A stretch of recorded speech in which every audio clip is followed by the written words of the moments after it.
Ang gumagawa ng katarantaduhan sa loob, hindi kami pwedeng makila. Buhay namin kapalit. Marami po ditong kakaiba. Mali po, mas malala po mga Koreano.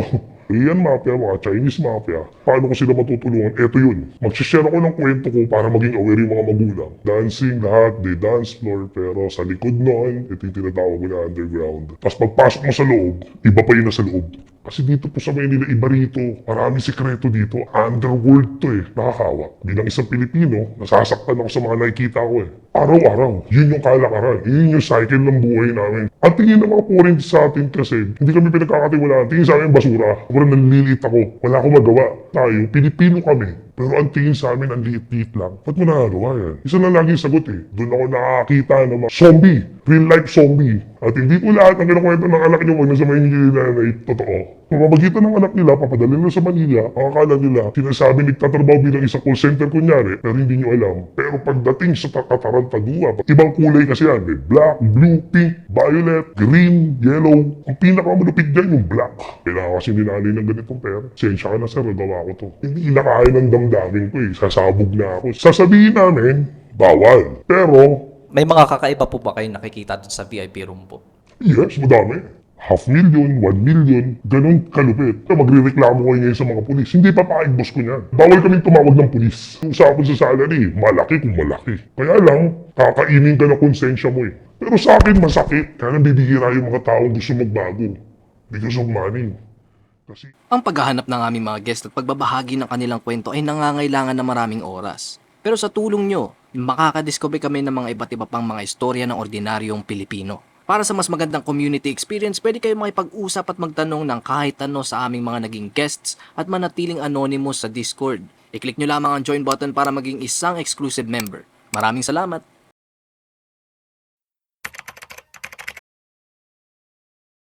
hello, ako nga pala si Marky. Manager ng isang super club sa Manila. Pag sinabing super club, ito yung mapapaisip ko, ano yung super club? May isip mo, pangusam, DJs, lahat, nandiyan na, entertainment. Yes, totoo yun. DJ, entertainment, dancing, lahat, they dance floor. Pero sa likod noon, ito yung tinatawag ko na underground. Sinabing super club, hindi ko naman lalatin, no? Pero to sa minanage ko kasi super club, kahit ako na-amaze ako. Nalaman ko, ito pala yung buhay sa loob ng super club. So, andito yung makikita mo yung mga CCA. Sinabi CCA kasi, ang CCA kasi ito yung mga babae na nag-entertain. So, iniisip nila na ibang tao hanggang entertain lang, which is mali. Base sa mga nakita ng dalawang mata ko bilang isang manager ng isang establishment, hindi lang yun ang trabaho nila. Mas malala pa doon. Alam mo yung nagbebenta na sila ng laman nila para sa family nila. Tapos ang family nila, nagsasandaan ng ari-arian sa province kasi gusto nila yung anak nila umahon sa buhay nila. Gusto nila umahon sa hirap. So sa pamamagitan ng anak nila, papadalhin nila sa Manila, ang akala nila, kaginawaan na yung matatamasa nila. Dahil ang anak nila, naghahanap buhay sa Manila. Pero hindi alam ng mga magulang nito, ng mga anak nila, sinasabi nagtatrabaho bilang isang call center kunyari, pero hindi nyo alam, nagbebenta na to ng laman. Yan yung masakit sa buhay ng mga karamihan, hindi ko nila lahat, karamihan ng CCA, ito yung buhay. Nagpapabayad para kumita, para ipadala sa pamilya. Di ba, ito po bang club na pinagtatrabahoan po ninyo? Ito po yung klase ng club na may mga nakatayo sa labas po, ganun po ba? Yes, oo. Sila yung mga front lang yan eh. Sila yung mga nasa front, pang-akit ng tao, no? Tapos pagpasok mo sa loob, iba pa yung nasa loob. Iba pa yung makikita mo sa loob eh. Ano po ba yung makikita sa loob po? Andun yung hahanap ka lang ng ibubuking mo. Sabi ng isa booking eh, no? Pipick upin mo. Magkipag-usap ka sa kanila, magkano presyuhan. Misa nga, doon na nangyayari sa loob eh. Ay yung malupit doon. Siyempre kami, bilang empleyado, hindi na kami nakikilam dyan kasi pwede ikapahamak namin yan eh. Kahit ako bilang isang manager, inireport ko to, okay lang. Sasabihin ng boss ko, hayaan mo sila. Lalo na pag Chinese. Pag Chinese ang gumagawa ng katarantaduhan sa loob, hindi kami pwedeng makila. Buhay namin kapalit doon. Kaya, ang mga CCE, isa lang masasabi sa mga CCE, no? Nakakawa. Bilang isang Pilipino, nasasaktan ako sa mga nakikita ko eh. Kaya sinishare ko itong kwento ko, para maging aware yung mga magulang na nasa probinsya, nakakala nila ang anak nila ay sagot sa kahirapan. Yes, tama, sagot sa kahirapan, pero hindi nyo alam, hindi nadanas ng anak nyo rito sa Manila, binababoy na sila para na sa kagustuhan na umangat yung buhay nyo. Sa ano po, sa mga customers po ninyo, ano po ba yung usual? Mga foreigners po ba? Yes, usual guest namin, 80% foreigner, Chinese and Korean. So, yung mga Pilipino sa amin, sobrang bihira. May pumasok mo na Pilipino sa amin, 20%, pero Pinay. Bibihira ka makakita ng Pilipino sa loob. Puro Pinay. Bakit Pinay? Naghahanap sila kasi ng pera sa loob. Doon ang pera sa loob eh. At yung itong mga Pinay na to, kadamitan dito, lalo na yung mga CCA.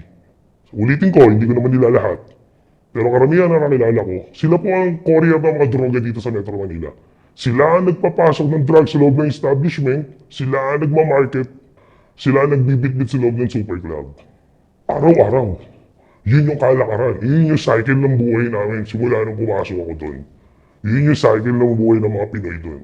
Ang Pilipino kasi, sa club ng mga, sabihin na natin mga foreign club, ang tingin ng mga foreign sa atin kasi, sa amin, mga Pinoy, hindi kami pinagkakatiwalaan. Tingin sa amin, basura. Alipin. Yan ang tingin sa amin.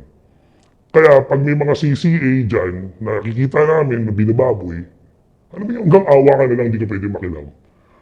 Ako kasi yung tipo ng manager na mababa loob ko. Mababa luha ko.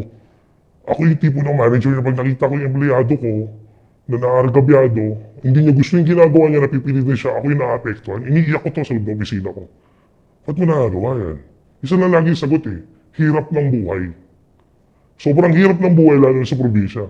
Sa akin kasi bilang taga Maynila, dito ako lumaki sa Maynila eh. Hindi po sagot sa kahirapan ng Maynila. Lalo lang yung pinahihirapan yung mga anak nyo pag pinadala nyo sa Maynila. Kasi dito po sa Maynila, iba rito. Maraming sikreto dito. Para sa underworld to eh. Ito yung mundong nakatago. Tapos lahat ng bawal nandoon. Lahat ng nakaka-amaze, nakakagulat na pangyayari. Alam mong imposible pero posible sa lugar namin. Doon ako nakakita ng mga CCA, mga babae na guest namin o empleyado na zombie. Real life zombie. Bakit nasabi ko pong zombie? Ito yung sabog na sila sa ketamine, sa cocaine, sa party drugs. Walang tigil yung pagsayong nila hanggang umaga na yun. Minsan nga doon na sila sa mesa, sa table nila. Doon na nagtitake yung drugs. Hindi po kami pwedeng makilam. Kahit gusto ko silang awatin, buhay ko kapalit doon. Hindi ako pwedeng makilam. Out ako doon. Ginagawa ko yung sama ng loob ko, iniiyak ko na lang to pag kami-kami na lang. Misa sarap pa ng empleyado, umiiyak ako, ba't nangyayari to? Di ba, sir, no, na-mention po ninyo, iniiyak po ninyo. Kayo po yung pinagpupuhusan po ng emosyon ng mga babae po doon. Oo, may times kasi na pag talagang groggy, sabog na sila. Tapos nakikita nila dumadaan ako. Hanggang sa makikita nila, mag-isa na lang ako, lalapit yan sa akin, mag-share ng buhay nila. Hanggang sa in-interview sila, bakit ba na sa Manila? Eh nga po, kasi po, kailangan ng parents ko. Ano alam ng parents mo? Call center ako dito, teacher ako dito, iba naman. Server po ako sa isang fast food. Pero syempre gusto namin na mas malaking kitaan. Kaya nasasadlak po kami sa ganitong trabaho. At karamihan po kasi dito yung parang biktima mo ng human trafficking. Dito sa Metro Manila kasi uso yan eh. Yung mga babae galing probinsya, aalokin ng trabaho dito sa Metro Manila. Ang sasabihin, ang trabaho marangal. Which is waitress, minsan nga DH, parang gano'n, yung katulong. Pero pagdating dito sa Metro Manila, ipapasok ka. Saan? Sa mga club. Kung DGRO, CCA ka. Ganun na nangyayari dito sa mga Pilipina. Kaya nakakaawa.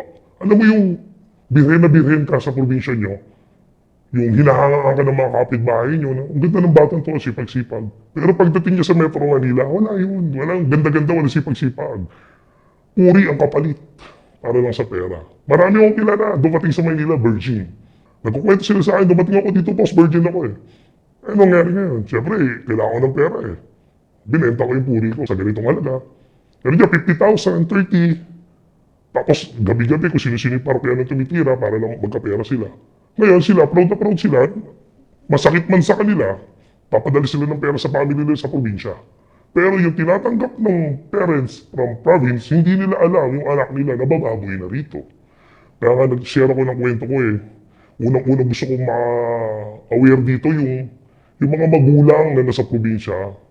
I-monitor nyo po yung mga anak nyo. Hindi po lahat na nasa Maynila successful. At hindi po lahat ng kinakwento ng anak nyo pag nasa Maynila na totoo. Mismo kayo mismo makikita nyo kung anong meron, lalo na pag nandito ka sa Metro Manila. Marami po ditong kakaiba. Since may mga ganyan pong pangyayari sa loob po ng club po, paano nyo po pinoprotektahan yung mga employees po ninyo? Kaya ko protektan yung employees ko pagdating sa mga ano lang. Halimbawa, sasaktan sila, hindi ako pumapayag. Ako mismo nakikipag-away ako. Alam niyo naman nila yan, nakikipag-pisikalan ako. Pero pagdating sa mga droga, wala na akong magawa dyan. Buhay ko kapalit yan eh. Kasi nangyayari, cycle ng drugs sa loob eh. Ang drugs kasi ito sa loob, puso. Sabihin na natin sinasabi nila bawal. Sasabihin na boss ko, I hate drugs, don't drugs inside my establishment. Pero hindi yun totoo. Kasi ang droga, kukumpisin. Huli namin, nakumpis. Ang gagawin nito, recycle yan. Kukunin din nila yun eh. Yung nakumpis, kukunin nila. Doon na naman nagbibenta yan sa loob. Yung iba naman, yung mga CCA sila, dala nila yung droga. Kalakaran sa loob. Senyasan lang yan. Madalas yan nahuhuli kaya sa loob ng bra. Paipit sa bra. Kaya sa bag. Usi-usi yan. Minsan nga, brownies. Tinapay siya eh. Pero yung brownies na yan, may mga drugs yan. May sangkap na droga yan sa loob. Tapos, yung mga ketamine, shabu, cocaine, capsules, karamihan galing Korea eh. Kasi ang number one dito, mas na, di ba, pag sinabing China kasi, iniisip ka agad natin sindikato ng droga. Mali po, mas malala po mga Koreano. Mas marami po sila kumpara sa Chinese. Kasi dalawa yan eh, Korean mafia, mga Chinese mafia, sila magkakalaban yan. Pero iisa lang po negosyo ng mga yan, parehas droga. Nagtatago lang sila sa establishment na ganito, ng mga super club, na sila ang owner ng super club, pero may underground pa rin ginagawa yan. Nagbebenta pa rin sila ng drugs inside. So dito po sa super club na pinagtatrabahuan po ninyo, Chinese o Korean po yung may-ari? Same. Magkakasosyo sila. Magkakasosyo yan, magkakaaway na lahi yan. Pero, sabi nila yun, magkakaaway sila, hindi sila magkasundo. Pero pagdating sa katarantaduha, pagdating sa mga illegal, ito yung mga number one illegalista eh, Korean sa Chinese, magkakasosyo yan. Sila magkakasosyo sa mga kalokohan. Ano po yung pinakamalalang droga na tumatakbo po sa loob? Number one sa amin, ketamine. Maraming, siguro, bago lang sa pandinig yung ketamine, no? Share ko sa inyo anong ketamine. Variant, parang bagong variant siya sa Korea na parang cocaine. Crystal clear din siya, powder, sinisingot, no? Cocaine na cocaine, kaya ang difference ng ketamine sa cocaine, kasi si cocaine kasi medyo talagang white talaga na powder. Si ketamine kasi crystal. Kaya malalaman mo kung ano yung cocaine sa ketamine. At ang tama nitong dalawa na ito, kasi pares to, tinikman ko eh. Curious ako. So, nahuhuli kami, sabi ko, bakit ang mga Pilipina sobrang high dito? Ano ba tama nito? One time, may nahuli kami. Pinakuha ko. Tinry namin. Dalawa kami, nung isa sa mga head ko. Yung ketamine. Grabe yun. 30 minutes akong sabog na sabog. Hindi ako makatayo sa isang couch. Tapos humiiyak ako ng tulong sa kasama ko. Paliguan mo, gusto ko maligo. Tapos sobrang manid ako. Ang tingin ko sa kasama ko, higante. Tapos yung cellphone ko, sobrang laki, babaksakan ako, umiilag ako. Ganun yung tama. Tapos marami ako nakikitang ilaw. Tapos mga imagination na nagkakatotoo. Yun yung, basta ang hirap. Tumutuloy yung laway ko, hindi siya kayang dalhin. Siguro yung mga babae, kaya sinabi ko kanina, no, para silang zombie. Yun yung tama eh. Kasi ako, try ko maglakad, dahan-dahan ako, talagang slow mo. Ganun yung tama. So yung mga babae po, ito po halos lahat yung kinukuha. Oo. Ang palatandaan ng mga nakatira yung mga yan, itong sheets na to, gabi, di ba, gabi? Super club, syempre. May nakita kami mga guests na naka-sheets. Isa lang ibig sabihin niya, makasabog yan. Ayun ang palatandaan namin dyan. Pero mostly po, yung mga nai-employ nyo pong babae, pagpasok po nila dun, hindi sila drug addict po. Hindi. Karamihan kasi, ang mga CCA, natuto na lang din yan sa mga guests eh. Hanggang sa nagiging courier na din sila, nagbebenta na lang sila. Kasi ang isa sa mga nagkwento sa akin, isa sa mga nahuli ko rito, CCA siya dati. Ba't mo ginagawa yan? Sir, ang laki kasi ng bentahan nito. Ang laki ng cut ko dito. Gano'n mo sir, sabi niya sa akin. Binibenta ko itong inuli niyo sa akin sir, binibenta ko ng 3,000 sa loob to. 50% po sa akin dito, 1,500 sa akin dito per tabletas. Iyon yung party drugs. Iyon yung mga tinatawag natin na, na candy. Iyon yun, yung mga ecstasy. Ibang kulay kasi yan. May black, blue, pink, violet, green, yellow. Bawat color niyan, iba rin ang price. Ang pinakamalupit dyan yung black. Ito, nag-range to sa loob. Ang bentahan sa loob nito, 3,500 per tablet. Pero pag nilabas mo daw to, mas mahal sa labas mo bibilin. Siyempre, may mga courier ito nga, may ibang CCA, no? Sila courier na ito Minsan nga, mga waiter pa na Nagugulat na, sama sa loob. Nagugulat na lang ako. Isa sa mga waiter ko, nakikita ko, nagbebenta na ng party drugs. Ngayon, pag kinausap ko, kailangan kasi ninanay ng ganitong pera. Pasensya ka na sir, nagawa ko to. Hanggang sa pagbawalan ko, sususpindin kita, gano'n. After a week, na naman siya. Kasi alam mo yung sa sobrang sama ng loob mo na, gusto mong iligtas. Actually, gusto ko lahat sila iligtas Empleyado ko Hindi naman lahat yan kaya kong cargoin. Kaya ako na bumigay sa uli, ako na umalis. Hindi na kaya ng damdamin ko Sasabog na ako sa konsensya na. Alam ko kasalanan sa Diyos yan, baka inuusig na ako ng Diyos Na, ba't pinapapayaan mo yung mga kapwa Pinoy mo na ganito nangyayari? Kaya sabi ko nga, paano ko sila matutulungan? Eto yun. Mag-share ako ng kwento ko para maging aware yung mga magulang. Mapagsabihan yung mga bata. At sino man makakanood nito na hindi lahat ng super club. Yung super club talagang masasabi na pangunsam. Hindi. Lalo na pag foreign owner. Pag foreign owner is automatic yan. Andiyan ang prostitusyon, andiyan ang droga sa loob. Yung mga empleyado kasi namin, ganyan. Yung mga CCE namin, yung mga key. Yung natawag namin key. Sila yung mga susi namin para mag-sales kami na maganda.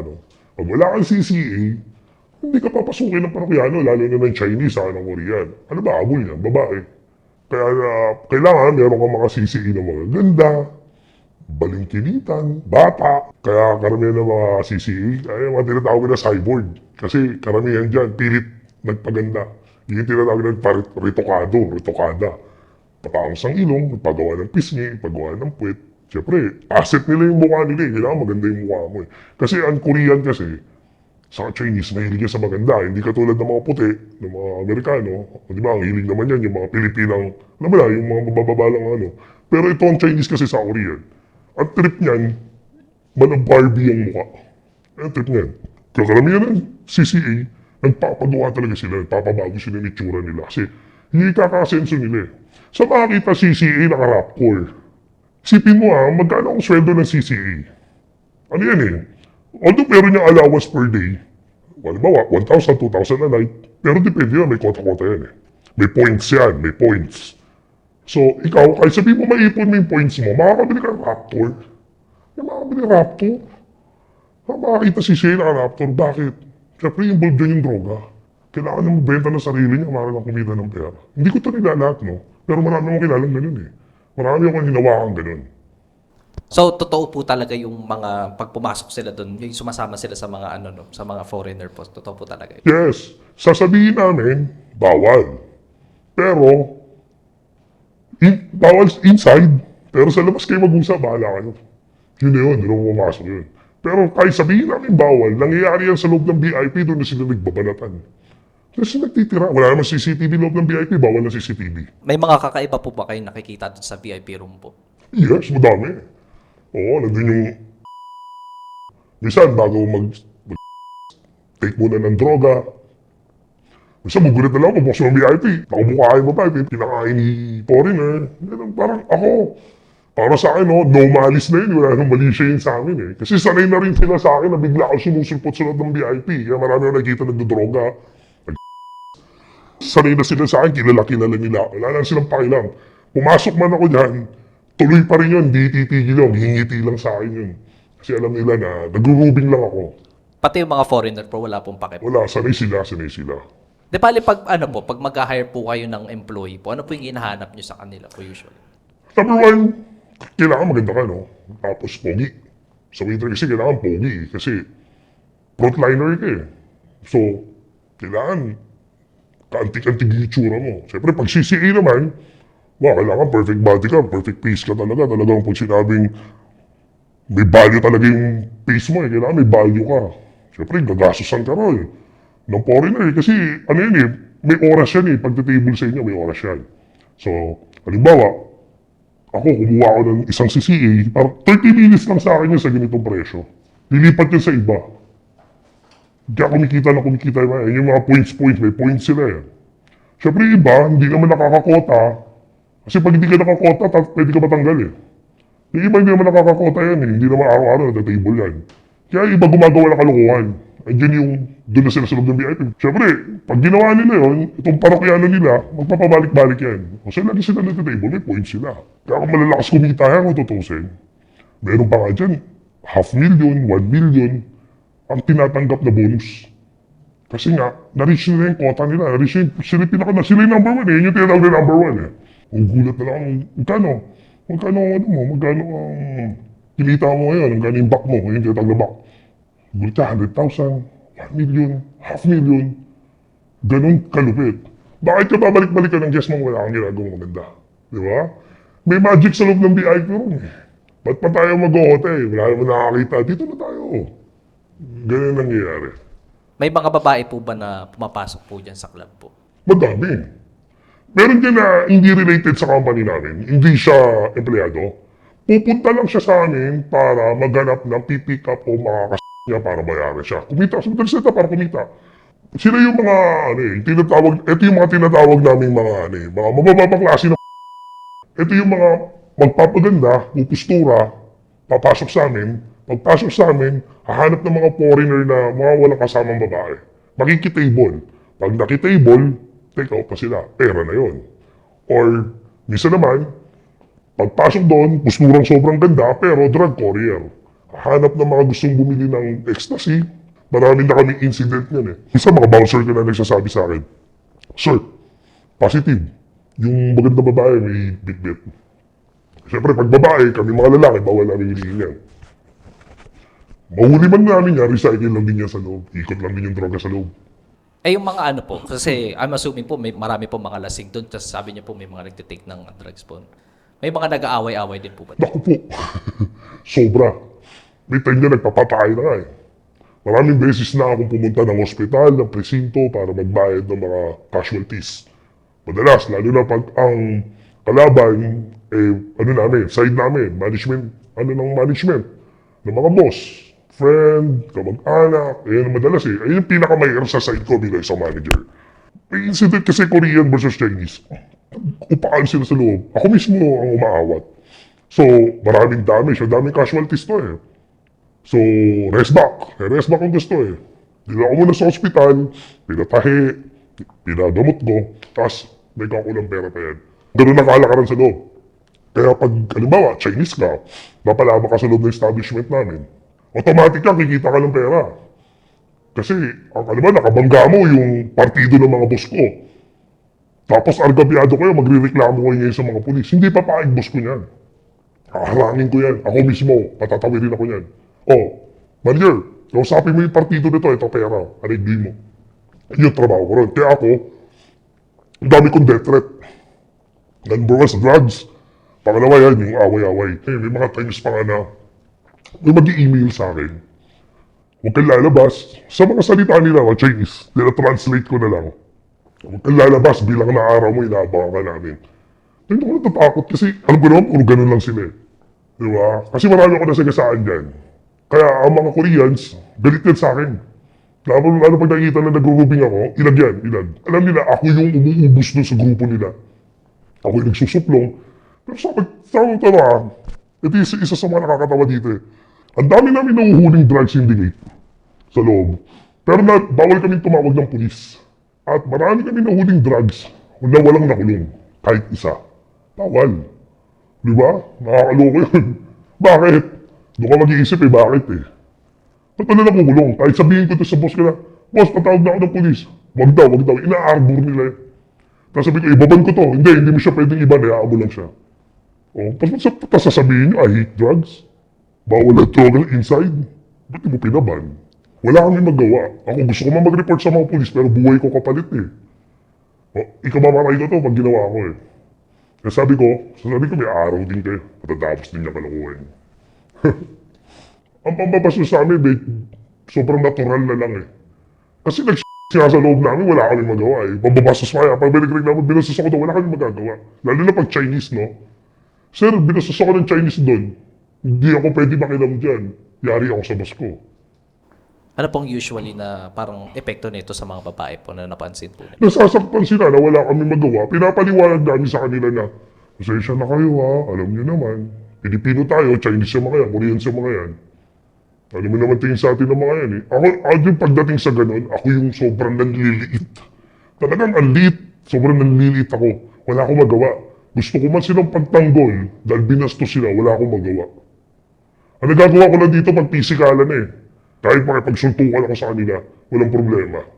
Pero yung pagbastos-bastusan lang, yung mga hipo-hipo, naku po, pwede makilam doon. Tatapusan ko yun, maginawa ko yun. Ako yung tumatay yung tatay nila doon eh. Pag di na nila kaya, sa akin sila lalapit. Sir, ano ba gagawin ko? Kailangan ko ng ganito, kailangan ko ng ganito. Ako, bilang tumatay yung kuya o tatay nila doon sa loob, hanggang payo lang ako eh. Ibigyan ko sila ng idea. Ba't di ka lumabas din sa mundo mo? Lumabas din sa mundo mo, maghanap ka ng marangal na trabaho. Ay, tapos sabi ko, pwede ko kayong tulungan hanggat kaya ko. Pwede ko kayo bigyan ng trabaho. Marami akong kilalang establishment, marami akong kilalang manager dyan, na katulad ko, na pwede ko kayo ipasa, may tsura kayo eh. Yes, malaki kita nyo dyan. Paano pag nakachepo ko dyan na may AIDS, tapos ka. Tapos sira na ka rin mo, sira pa buong buhay. Pati pamilya mo, masisira dito. May ano po ba to? May epekto po sa inyo kapag yun po may mga umiiyak na sa inyo? Oh yes, sobrang sakit sa akin yan. Kaya nga, bumitaw na rin ako eh. Kasi hindi na kaya na konsensya ko, no? Pag may nakikita akong mga ganun, sobrang affected na sa ginagawa nila, ako yung unang-unang apektuhan. Hindi ko man pakita sa kanila pero nararamdaman nila. Kasi kada meeting namin, lagi ako naiiyak. Na bakit nyo ginagawa to? Hindi naman to dapat ang ginagawa natin. Saka ang pinakamasakit kasi dito yung Pilipino tayo, Pilipino kami. Pero ang tingin sa amin, ang liit-liit lang. Basura kung ituring kami dito. Kahit ako, isa ako sa mga boss kong ituring doon dahil ako yung manager doon. Pero pagdating doon sa mga boss ko na foreigner, ang tingin nila sa akin doon, basurero. Tanga, bobo. Yan ang tingin nila sa akin yung masakit doon na reality. When it comes salary, wala doon pag-uusapan sa salary, malaki kung malaki. Talagang, yung sweldo ng pangkaraniwan na empleyado, yung isang buong sweldo nila na isang buwan, 2 araw, 3 araw ko lang yan. Sinusweldo ko na yan eh. Kaya pag sumweldo ko lang isang cut-off, kaya bumuhay na 5 pamilya. Ganun kalaki. Kaya lang, kakainin ka na konsensya mo eh. Ang laki ka na kinikita ko, kaya kasalanan naman sa Diyos itong ginagawa ko. Kasi tinotolerate mo eh. Bilang mag-manager ka sa loob, ayun yung kalaban ko dito, konsensya eh. Kala ka rin ng droga sa loob, hinahayaan na lang namin. Yun na bro, masakit sa akin. Pangalawa, yung bentahan na ng laman, nakikita mo yung mga tao. Maririnig mo may umuungol sa banyo, na wala kang magawa dahil alam mo kailangan nila ng pera, hayaan mo na lang. Pero sa akin, masakit. Na gustuin ko man na kunin sila para dito tayo sa tuwid tayo pupunta. Pero hindi pwede. Hindi ko naman kayang buhayin lahat yan. Hindi ko sila kayang tulungan lahat. Ang dami eh. Hindi ko sila kayang buhayin. Kaya hanggang payo na lang ako na bata ka pa, may pag-asa ka pa, pwede kang lumipat ibang company. Kung hindi mo kaya, tutulungan kita. Mawala man ako sa mundo na to, email mo ko, i-message mo ko sa messenger. Tutulungan kita para makaalis ka sa mundo mo na yan. Kaya nabibihira yung mga taong gusto magbago because of money. Kasi easy money, yung tinatawag na one time, big time talaga. Kumbaga, lunok pride na lang eh. Lunok, ito yung pride ko, pero kaginhawaan ng pamilya ko kapalit nito. Yun eh. Masasabi niyo rin po ba na medyo guilty rin po kayo sa part na yan kasi natotolerate niyo po yun? Sobrang guilty, lalo na sa Diyos. Kaya po ako nandito, tumayo ako na alam ko pwedeng may mangyaring masama sa akin dito. Kapalit nito, buhay ko pag may nakakilala sa akin. 100,000 na nakawan doon. Pag 2,000, barya yan. Para sa kanila, small time, barya. 1 million, 2 million, mahinang sales. Mafia-mafia na to, no? Pag may narinig silang may magre-raid, nawawala yung mga yan. Alam mo yung itsura nila, nakabumbahay. Chinelas talagang, tapos bigla may bubulong sa akin. Yan ang, walang happy ending dun eh. Tingin ko nga dun, talaga lahat demonyo. Pera, number one Diyos dun, pera. Doon ka makakita ng tao na ang 1,000 ang tingin nila, piso. 300,000, 1 million, binabato yun. Oo, binabato yun. Ay, Kasi siya po, no, may mga big time po pumapasok po dyan. May mga artista din po ba? yes, marami. Meron dyan, ano eh. Kasi tawag ko rito, second brush ng impyerno eh. Kami nagpapayaman sa inyo dito sa Paris. Walang nakukulong dito, doon ka magtataka eh. Kung pwede nga lang bulungan na, wala dito mag-apply sa iba ka na. Kailangan nakapag-sexy ka, na-heels ka, para magustuhan ka. Alam mo yung magiging trabaho ko rito? Baka hindi mo alam ha. CCA to waiter, manager to waiter. Kasi nung naipogo pa, mas malala. Walang magbabago hanggat nandito sila. Yun yung nakakalungkot dun. Kapwa mo Pinoy, nihila mo pababa. Oo, marami akong pera. Pag-uusapan ng pera, meron ako niyan. Magkano agad ang tanong ko? Ang kapalit naman nun is, hindi ito marangal na trabaho. Buti nga napunta ako rito sa pinakamalala. Dito na ako nagisingin. Kung gusto nyo manood ng mga dokumentaryo galing sa mga interviews namin, huwag nyong kakalimutang i-check ang isa pa naming YouTube channel, Off the Record Beyond Borders. I-click nyo lang ang link sa description. Maraming salamat!